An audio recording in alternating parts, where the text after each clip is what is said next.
আপনি চাচ্ছেন এই হাজতটা পূর্ণ হোক, ফজরের নামাজের পরে সূরা ইয়াসিন পড়েন। বড় বড় ওলামায়ে কেরাম, আমাদের আকাবির আসলাফদের একটা পরীক্ষিত আমল এটা। তারা ফজরের নামাজের পরে সূরা ইয়াসিন পড়তেন, দিনের শুরুটা করতেন সূরা ইয়াসিন দিয়ে।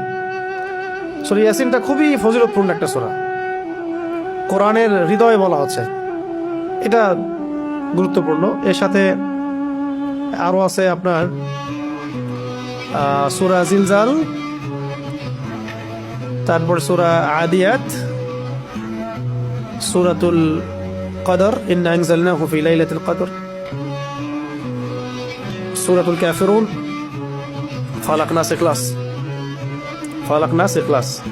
আরো মাঝখানে আরো কিছু আয়াত আছে যেগুলো আমি আয়াত নাম্বার আমার মুখস্থ নেই, পরে দেখে বলতে পারবো। এইগুলো যদি আপনারা পড়েন, যদি কারো মনে হয় যে আমার সমস্যা হচ্ছে বা আমার পরিবারে কারোর সমস্যা হচ্ছে, হ্যাঁ, বা এরকম সন্দেহ হচ্ছে, ওয়াসওয়াসা রোগ আসতেছে, আমার মনে হচ্ছে আপনি সেহরে আক্রান্ত হচ্ছেন কিনা, কোনো রকম অস্বাভাবিকতা ফিল করলে আপনি এগুলোর উপর আমল করতে পারেন। এগুলো পড়ে নিজের গায়ে দম পড়তে পারেন, পানিতে পড়ে পানিতে ফু দিয়ে সে পানি পানও করতে পারেন, এই পানি আপনার ঘরে ছিটাতেও পারেন এবং এই পানি দিয়ে আপনি গোসল করতে পারেন।